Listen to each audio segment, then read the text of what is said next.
그동안에 얼마나 많이 얘기를 가르쳤겠어요. 근데 항상 똑같아. 정답률이 해마다 똑같은 거예요. 학생들이 올라가질 않는 거야. 와, 신기하더라고. 학원마다 똑같아요. 근데 저걸 해놓고 나니까 70%대로 올라갔어. 끝까지 30%는 안 바꿔요. 마음대로 풀어버려. 이게 여러분 진짜 나중에 한번 제가 그대로 한번 내볼게요. 그럼 여러분도 놀랄걸? 와, 이게 진짜 하는구나. 거짓말이 아니구나. 이렇게. 그냥 데이터가 나오니까 정말 대단하다라고 생각해요. 항상 이거 할 때. 제가 여지금 이것까지 말을 했겠습니까? 이것까지? 병 안에. 아유, 땡큐. 어떻게 이제 다음번에 안 틀릴 것 같아요? 그러기를 제발 좀 바랍니다. 이게 왜 중요한 거냐면은 이게 지금 저당권만 이러는 게 아니에요. 지상권 설정, 지상권 이전이 되잖아요. 그럼 똑같습니다. 이게 전세권 설정, 전세권 이전이 됐어요. 똑같아요. 소유권 아닌 권리가 이전됐을 때는 항상 똑같은 구조로 가자. 말소할 때는 현재의 권리자가 의무자가 되고 말소해달라고 신청할 등기는 주등기 설정 등기입니다. 그럼 이건 직권말소 되는 거예요. 이렇게 지금 써놓은 이 내용이 저당권만 그러는 게 아니라 전세권, 지상권 전부 동일하게 적용이 된다. 오케이? 패스.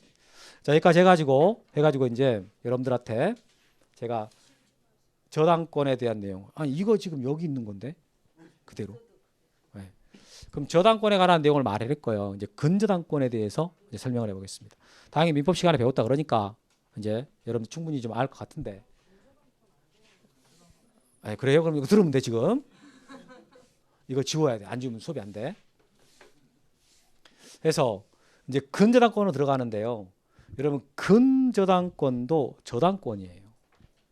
근저당권도 저당권이라고. 이거 지금 한 3분 질문 들어왔거든. 그래서 제가 이때 하겠습니다라고 지금 질문을 했어요. 잘 보세요. 동영상 질문하신 분 여기 잘 들으셔야 돼. 그러면 여기서 여러분 지금 채권액이 1억이라고 돼 있잖아요. 이렇게 저당권 설정해서 1억이라고 돼 있으면 진짜로 1억 빌린 거예요? 1억보다 조금 빌린 거예요? 진짜로 1억 빌린 거예요. 이거 여기서 나왔잖아. 아까 금전소비자 1억 그거 저당권 설정 1억 이렇게 진짜 1억 빌린 겁니다. 그럼 여기서 예를 들어서 지금 이게 분할상환하기로 돼 있어요. 분할상환 10년 분할상환 매월 한 90만 원 갚는다. 매월 90만 원 변제하고 그리고 이제 10년 동안 나눠서 내기로 했거든. 이제 90만 원 갚았어. 첫 달 이제 갚았다고 90만 원. 그러면 원금이 지금 9,910만 원으로 줄었죠. 그러면 이거 어떻게 변경 등기를 해줘야 돼요? 그냥 냅둬도 되겠어요? 변경 등기를 해야 돼. 이건 냅두면 안 돼. 해야 된다고. 해야 돼요. 두 번째 달에 또 90만 원 갚았어. 그럼 또 냅둬도 돼요? 변경 등기 해야 돼. 변경 등기 해야 돼. 세 번째 달에 갚았어요. 또 어떻게 해야 돼? 해야 돼. 이렇게 1년에 12번 등기소 가야 돼요. 10년 동안. 그럼 나중에 그 사람이 등기관 직원보다 더 잘 알아. 근데 문제는요. 이 사람은 한 명이지만은요. 이 사람 한 명이지만 이게 은행이라고 쳐봐. 은행. 하루에 이런 사람도 500명이 와요. 하루에 이런 사람 500명이 온다고 매일 500명이 저당권 변경 등기 하러 온단 말이지. 일 되겠어요? 안 되는 거야. 이게 왜 그러냐면 저당권은 채권에 부종합니다. 얘가 주된권리 채권이 10원만 움직여도 저당권을 따라가요. 이걸. 그 부종성이라고 그러는 거야. 얘가 움직이면 따라가기 때문에 너무 따라가거든. 그래서 방금 10년 분할상환하기로 한 것 경우 매월 가서 변경 등기를 해줘야 되는 거예요. 그러니까 엄청 피곤한 거야. 그래서 야 이거 안 되겠다. 방법을 찾아봐야지. 그래서 어떻게 합니까? 그냥 내가 이자까지 쳐가지고 내가 1억 3천까지 내 부동산으로 담보해 줄 테니까 중간에 원금이 줄더라도 고치지 말고 두자. 너 저당권을 따라오지 말고 가만히 있어라. 내가 움직여도 넌 가만히 있어라. 이렇게 할 필요성이 생긴 거예요. 그래서 나오게 된 저당권. 그게 금저당권이야. 근이라는 게 뿌리 근자 쓰거든요. 딱 고정시키는 거예요. 최고액 얼마로 고정시켜 놓고 그때 이제 원금이 증감하더라도 변경하지 않고 그냥 두게. 그렇게 나온 저당권이 근저당권이라는 거죠. 그러니까 근저당권의 가장 기본 성질이 뭐냐면 이 저당권은 부종성이 있다 그랬잖아요. 이 따라다니는 성질이거든. 그게 없는 거야. 그게. 따라다니지 않는 저당권. 이렇게 이해하시면 돼. 해서 이제 여기다가 근저당권 한번 써보면 여기는 저당권 설정이라고 쓰잖아요. 이것은 근저당권 설정이라고 쓰는 거예요. 여기는 채권이라고 쓰죠. 근데 여기는 채권 최고액이라고 쓰는 거예요. 이렇게. 그리고 여기는 1억이라고 썼지만 원금은 1억인데 여기서는 이자까지 포함해가지고 이 저당권으로 담보를 해주니까 최고액이라는 말을 쓰거든요. 그러니까 원금은 1억인데 이자까지 쓰니까 한 1억 3천 이렇게 쓴다고 칩시다. 그러니까 2억이까지 이 금액까지 이 저당권을 지금 담보를 하는 거예요. 그 다음에 채무 1억 2천 할까요? 채무자는 똑같이 쓰는 거야. 채무자는 여기서는 갑. 그 다음에 여기는 근저당권자라고 써. 근저당권자. 을 이렇게 등기하는 겁니다.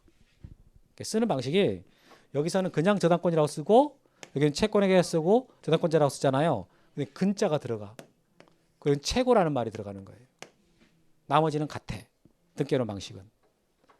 그러면 이제 중간에 돈을 갚아가지고 원금이 쭉쭉 빠졌어. 그래도 그냥 안 고치고 냅둬도 상관이 없다라는 거죠. 어때 말 알아들었어요? 그래서 저당권은 너무 따라다니기 때문에 이게 불편해가지고요. 실제로 여러분들이 지금 은행에서 대출받은 것들 그거 보면은 대부분 근저당권이라고 써져요. 거의 100%에 100%. 저당권이라고 안 써진다고. 만약 저당권이라고 써놨잖아. 그럼 분할상환 할 때마다 가야 돼요. 어디요? 직원인 줄 알았다고요? 어? 그래서 불편하니까 이제 이거 쓰는 겁니다. 알아들었습니까? 자, 근저당권이 뭐라고요?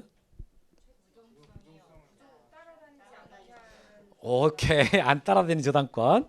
그 이제 부정성 완화된 저당권. 근데 이제 사실 아주 제가 제일 특징적인 거 하나만 간단하게 말한 거고 보통 이제 이런 게 언제 많이 활용되냐면은 납품 계약할 때. 예를 들어서 납품 계약 한다고 쳐봐요. 그러니까 납품업자가 식당에다 납품해 준다고 쳐봐. 매일 납품해 줘. 한 달 동안. 그럼 한 달 동안 매일 납품해 주는데 그럼 한 달 동안 매일 납품해 줬다. 그럼 채권이 몇 개가 발생해요? 30개가 발생하는 거야. 근데 결제는 뭐 한 달에 한다거나 두 달에 한다거나 이렇게 나눠져 있어요. 그럼 한 달에 한 번씩 결제를 한다고 쳐보세요. 그럼 납품업자 입장에서 보면 어떻습니까? 이게 한 달 동안이나 먼저 자기 물건 대주고 돈은 나중에 받으니까 약간 불안할 수 있잖아요. 그러니까 너 담보 잡혀라 라고 말할 수 있고 그래서 그때 예를 들어 그동안 쭉 해보니까 한 달에 예를 들어서 한 5천만 원 납품하더라. 그러면 채권 최고액을 한 7천만 원 근저당권 설정해 놓는단 말이에요. 그렇죠? 그래 놓고는 계속 30개 채권을 발생을 해. 그 발생하는 거 하나의 근저당권으로 담보를 한다라는 거지. 그래서 개념을 잡을 때 계속적 거래 관계에서 발생하는 장래 증감 별도하는 불특정 다수의 채권을 결산기 일정한 한도에까지 뭐 담보하는 저당권을 말한다 이렇게 써져요. 이게 원래 이렇게 해서 나온 거야 근저당권이라는 게. 근데 거기다 더 확장시켜 가지고 보통 사람들이 그냥 은행에서 딱 하나 채권 돈 하나 빌린 거 있잖아요. 거기다도 근저당권 설정해 버리는 거야.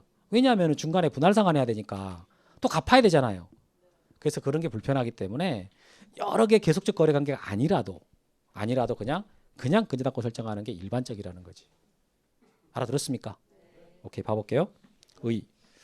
자, 근저당권이란 계속적 거래 관계로부터 발생하는 장래에 증감 변동하는 불특정 다세 채권을 결산기의 일정 한도에까지 담보하게 위해 설정하는 저당권을 말합니다. 이렇게 뭐 알면 좋은데 굳이 이걸 외우려고 애쓰지 말고요. 제가 강의를 하니까 이거 있지만 여러분들은 굳이 이걸 외우려고 안 써도 돼요.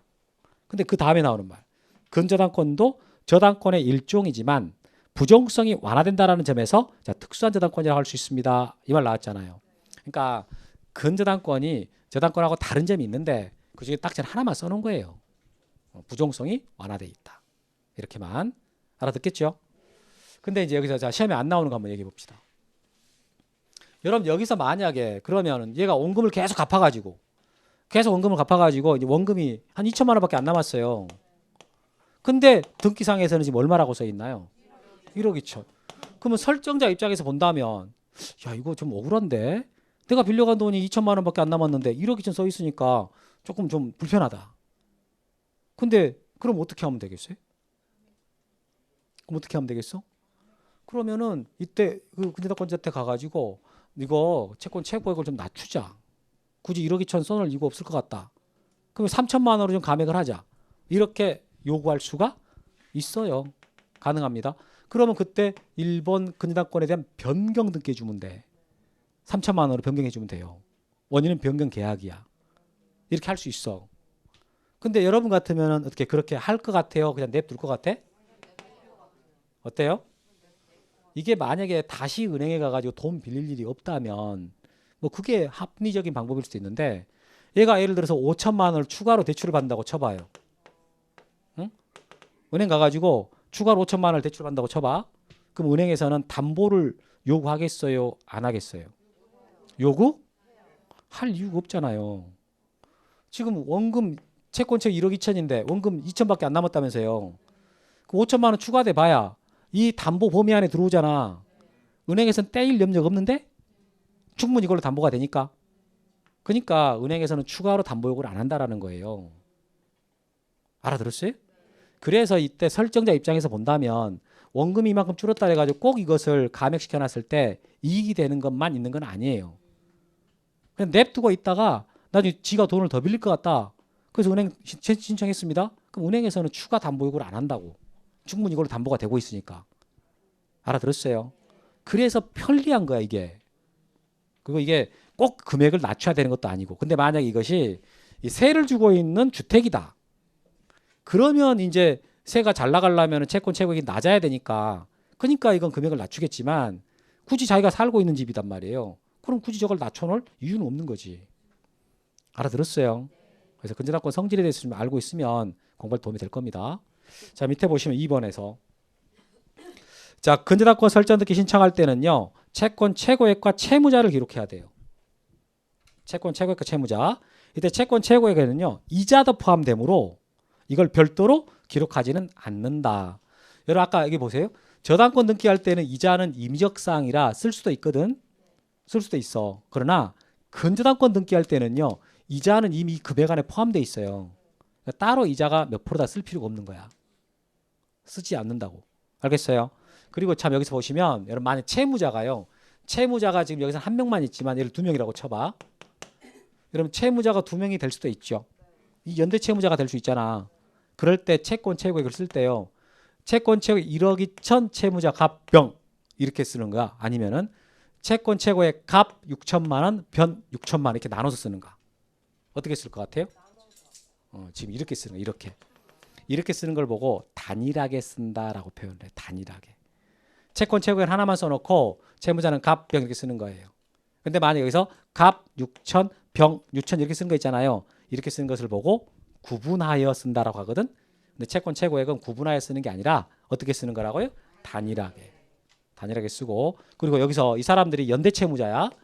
연대 채무자인데 연대 채무자라고 해서 여기다가 연대 채무자라고 안 쓰고 그냥 쓸 때는 뭐라고 써요? 채무자라고만 써요. 등기상에서는. 자 보면은 자, 한편 채권 최고액은 반드시 단일하게 거기 단일하게 동그라미 쳐요. 기록해야 되므로 채권자 또는 채무자가 수인일지라도 이걸 구분하여 기록할 수는 없다. 거기 구분하여 기록할 수 없다. 밑줄 치시고 끊어줍니다. 거기서 채무자 표시는 수인의 연대 채무자 하더라도요. 그냥 단순하게 뭐라고 한다고요? 채무자 이렇게만 쓰는 것이지 연대 채무자라고 쓰는 건 아니다. 이런 말이지. 어때? 알아들었습니까? 오케이. 자 이렇게 해서 여러분들하고 이제 저당권까지 봤어요. 용의권은 여러분 걱정하지 마세요. 그냥 넘어가도 다음 순환 때 쉽게 설명해 드릴게요. 민법에서 한 번만 배우고 오면은 이 등기법에서 용의권은 간단하게 시험에 나오거든요. 간단하게 말씀드릴 수 있어. 자 그러면 이제 거기 418페이지에 각종의 등기 절차라고 나와. 끝날 줄 알았더니 여기를 가려고 그러네. 선생님 그건 배신인데 그러지 말고 여기를 제가 다 설명하진 않고요. 우리 이런 거 다음 주에 배울랍니다. 라고 소개만 해드릴게요. 소개만. 여기 되게 중요한 파트인데 아까 제가 여러분들한테 가등기, 부기등기, 말소등기 시험에 잘 나온다 그랬죠. 정말 잘 나옵니다. 이거 시험에서 여러분 그 3개 중에 2개는 반드시 나와요. 가등기는 100% 나와요. 100% 나오거든. 말소등기 90% 나와요. 부기등기 80% 나와요. 다 나온다고 보면 되는 거지. 그러면 우리가 다음 주에 뭘 배울 거냐면은 자, 변경등기, 경정등기, 말소 등기, 말소 회복 등기, 멸실 등기, 부기 등기, 그 다음에 가 등기 이렇게 배울 거예요. 이렇게 7개가 나오는데 이거 2개는 그냥 개념만 간단하게 말하는 거고 이게 잘 시험에 안 나오거든. 그럼 나머지 것들이 다 나온단 말이에요. 이게 특히 잘 나오는 게 이거 이렇게 3개. 그럼 이제 변경 등기나 경정 등기. 여러분 변경 등기라는 말은 제가 중간중간에 사용을 했거든. 근데 경정 등기라는 말은 제가 한 번도 안 썼어요. 한 번도 지금 말 안 했던 거야. 한 번도 의도적으로 안 했어. 이제 이거 말소 등기나 부기 등기는 지금 계속 나오고 있었고 가 등기도 지금 거의 말 안 했거든. 이게 그래서 이런 게 무슨 뜻입니다라는 거요. 간단하게 좀 정리 좀 해드릴게요.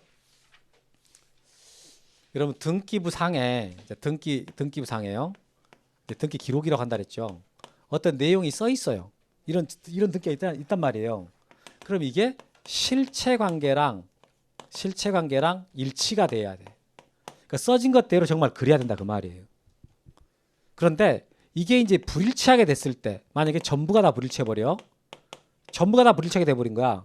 그러면 이 등기는 효력 있겠어요? 무효가 되겠어요? 그러니까 여기 뭐라고 써 있는데 이게 실체 관계가 전부 다 일치하지 않게 됐단 말이에요. 그럼 이 등기는 실체 관계를 제대로 나타내지 못하잖아. 그러니까 효력이 어떻게 되겠냐고요. 무효가 되는 거예요. 무효가 됩니다. 그럼 무효이니까 이 등기에 써 있는 내용을 어떻게 해야 되겠어요? 무효가 됐다니까. 그러니까 어떻게 되겠어요? 말소라는 거예요. 곧 지워버리는 거야. 그래서 말소 등기라는 말이 여기서 나오는 거거든요. 그 다음에 만약에 여기 기록된 내용이랑 실체 관계가요. 일부가 불일치, 일부가. 전부가 불일치하지 않고 일부가 불일치하다고. 에듀윌 유료 회원만의 고객 밀착해요. 아 뭐였지 이거? 어떡하지? 자, 제가 도와드릴게요. 누구세요? 저 애들 학습 매니저인데요. 이거 좀. 네. 자, 일로 오세요. 자, 언제든 필요하시면 연락 주세요. 언제든지요? 아, 언제든지. 감사합니다. 밀착 케어 받아가며 합격하는 혜택. 오직 에듀윌 유료 회원에게만. 아들 엄마 그런 거 아니야. 공부하시죠. 네.